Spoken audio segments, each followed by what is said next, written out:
Alright, Krypton episode 3. When we last left off, they found the shell, the scout device of Brainiacs, and now here they are. They're bringing it to uh, back to the fortress, back to Segal's grandfather, and they have him study it, go over it, and it doesn't take long before they learn that this is just a casing. That the real scout, the drone, whatever, it's out, it's gone. And that brings some real concerns because all Brainiac has to do is find a sort of information server or something and signal to Brainiac, hey, here's your planet, come get it. So they have to find out who got exposed to this and track down the artifact. They're unsure if it's already infected somebody or if it's just out there dormant. But this kicks off things pretty fast. Adam and Adam and Segal, they decide to split up, divide themselves up into two different groups. Seg wants to go investigate the guild, Candor, the upper city, and Adam is going to go investigate the lower city, the salvage crews that may have been exposed to it, who went out, who came back with what. So, from the start, this episode was pretty intriguing. And it actually shows how these things disperse. Like it shows this beautiful visual out in space and this uh, collection of all these little balls that, all these little eggs that just get launched out. It shows how they just disperse, and it shows it land on the planet, and it shows 3 days earlier. Rom is sitting with her daughter, and she's talking to another man, and she's talking about taking her new job. She's got a new job. She joins a salvage crew. It really is just her and this other guy. Uh, and he tells when they're out there in the outskirts or whatever you want to call them, the icy plains, the forbidden zones. He tells her what's valuable to find and what's not, what to look for, what not. It doesn't take her long to find that egg, and here we are. Here we are. So we go over Loida's. Loida is sort of the whole upper city, the whole Kryptonian military or whatever. Loida, they're planning to attack Sector 19. Not necessarily attack, but go down there, secure it, root out any Black Zero terrorists that they can find. Uh, there's a debriefing going on between what's her name? What her mother and the other guy. I cannot remember his name for nothing ever. Bad, the rival house guy. Uh, they go over, the Black Zero and a mission debriefing, and they talk about, the suspects. And there's this black dude that's been rising in the ranks and stuff recently, and they talk a little bit about him, how he's becoming a prominent, sort of pivotal figure. And there are immediate concerns from Loida, about how they should handle this, and these other people that have no concerns for the rankless, they don't care. But Loida, she's expressing concern, caution that we can't just treat them, like they're the enemy when they're the innocent. And you know, we get back into the other stuff. Which one thing is, what's his name? He has a meeting with Raw, and he talks about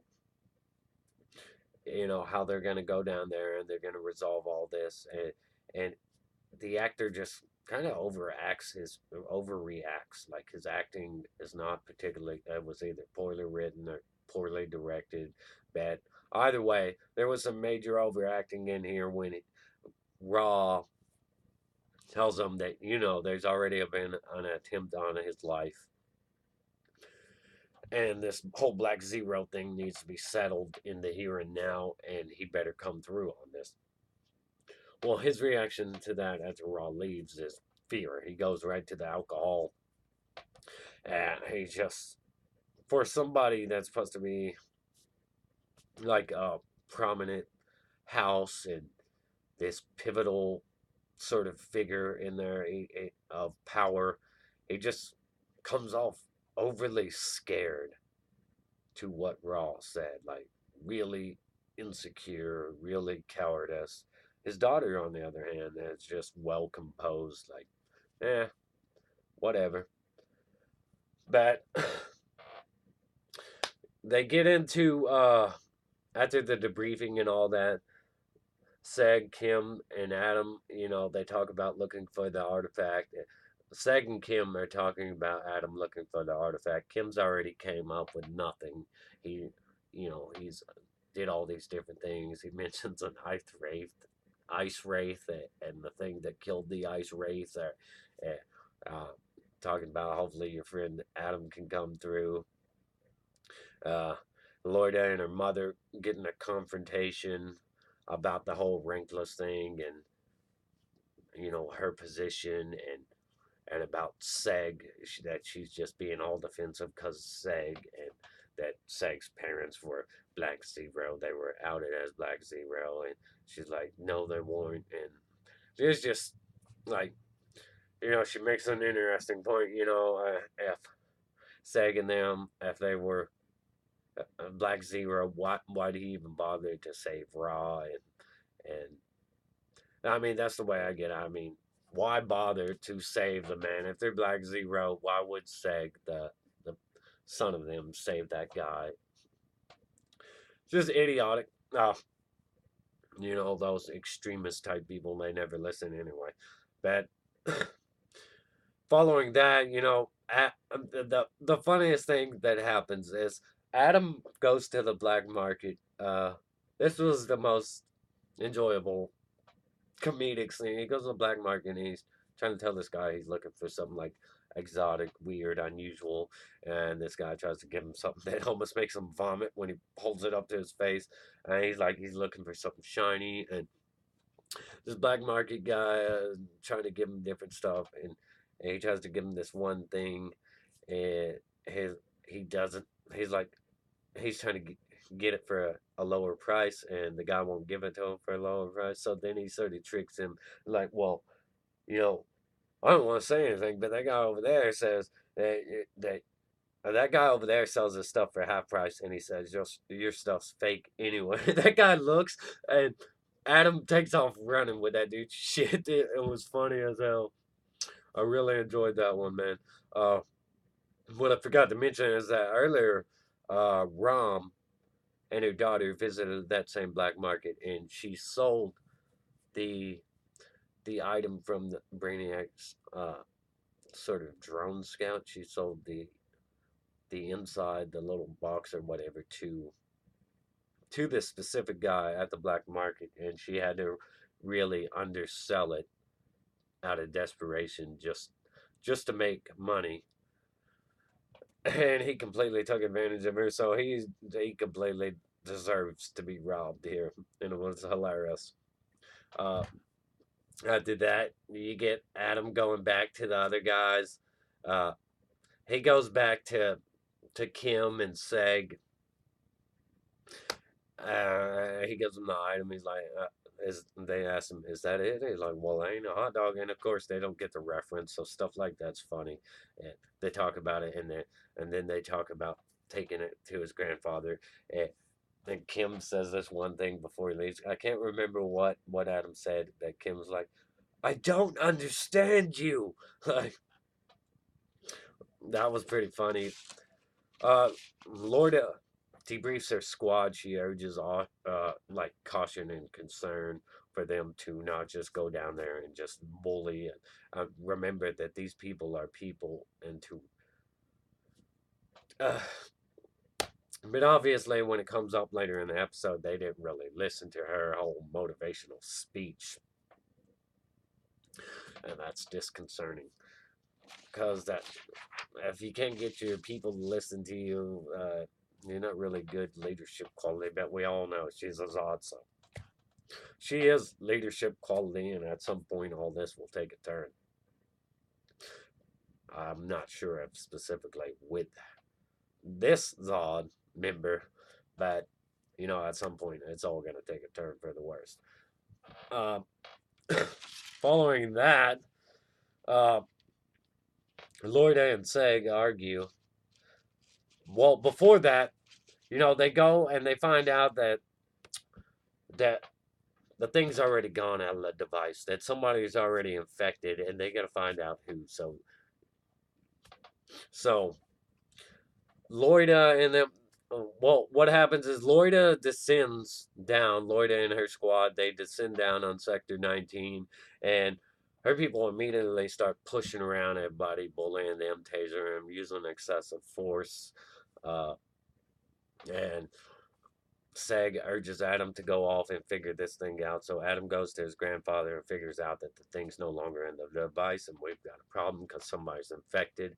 And Seg tries to stay to try to reason with Lloyda and talk to her about what she's doing, and she's like, she's doing it the best way she can, and they're arguing about why she didn't tell him, and that really goes nowhere. It is kind of a useless scene that's just in there for the sake of being in there. Uh, so it didn't really contribute anything. He Adam goes off by himself, and Seg briefly has this conversation with her, and then Seg contacts him and he's like, "Hey, the thing's no longer on the device. Somebody's infected," and we immediately find out Kim or Cam, whatever you want to call him, he's with Rom and her daughter, and she's sick, and he's asking if the guards had something to do with this. The daughter's like, "No, she's just been sick," and then things take a turn for the worse as the infection spreads and she goes crazy, all black eyed, and just starts attacking guards. And then Kim and Seg meet up, and he figures out that she's the one that's infected, so he's got to try to save her, and he's got to try to figure out how to save her. That, you know, with all that going on, meanwhile, some other military guard starts seeing like dead troops and starts blaming the crowd and starts bullying the crowd and calling one of them a Black Zero sympathizer, threatening to kill him. And the crowd gets all riled up and they start, complaining. Somebody steps up and he gets executed wrongfully by her. And this just, this just amplifies all the tension. And Lloyda comes in and she is dissatisfied. She has her own guard arrested, and the people are happy. They're proud because they're finally seeing some kind of justice done to the military, which obviously treats them like shit. Uh, but you got upstairs, her mother and the other guy. They're having real concerns because all the other sectors have been swept, cleared out, and cleaned up. But there's that this one sector that her daughter's in hasn't, and now they're having some serious concerns because the rankless have started to rally up and protest and cause a problem and fight back. And Lloyd and Seg talk. He tries to tell her that his friend's in trouble and he needs some kind of grenade to defuse her. And he convinces her to go along with it. Rom, infected, uh, she looks really intimidating, comes off really intimidating. It was pretty cool. She gets the wires all connected out of her because she goes to a server and starts trying to signal Brainiac or upload information, whatever she's doing. Seg goes in there and tries to foolishly. I hate how poorly written this scene is because he goes in there and tries to talk sense into the thing, and then he tries to use the grenade that he kind of gets strung up by a hose that she's got tentacles like coming out of her, these wires and hoses, and this whole scene it didn't work for me. It was poorly written, but her Rom herself, she was very intimidating and imposing and threatening. And Seg does manage to get the reason with the human side of her after Brainiac foolishly says something that he's beyond human understanding or something, and so he reasons with the human within the host, and it causes a moment of weakness that allows him to take her out with a grenade and just subdue her and kill the infection or whatever. Uh, and Lloyda was taking crap because she refused to move in on the place, saying she won't risk her officers. And well, after they went in and it was all cleared out, Lloyda and Seg met up. He told her that his friend's safe now and it's all over, and he tried to tell her about what's. He kind of gave her a little bit of what's going on with their worlds under threat of a massive attack. Uh, but Adam and Seg, they get her back to the fortress and they discover that the infection may be fatal. It's unclear if they're going to be able to save her or not. And then you get back into the other stuff with uh, what's his name expressing serious concerns about having to tell Raw that he pretty much failed. Yeah. But the biggest takeaway from all this is that Rom was successful in alerting Brainiac, as Seg's grandfather tells him, and then we get to see it, the Brainiac ship, uh, really badass looking, really awesome, uh, and we get to see Brainiac himself. Looks awesome, amazing. So some amazing visuals in here, and the Kryptonian culture and stuff. There's a lot. This episode was actually pretty exciting in comparison to the other two. I'd rank it like a 8 out of 10. Always like, comment, subscribe, check out my other videos, hit that ring that notification bell. Check out my GoFundMe and my PayPal link. I'm not monetized. If you want to support my channel, those are ways to do so. Stay awesome, rock on.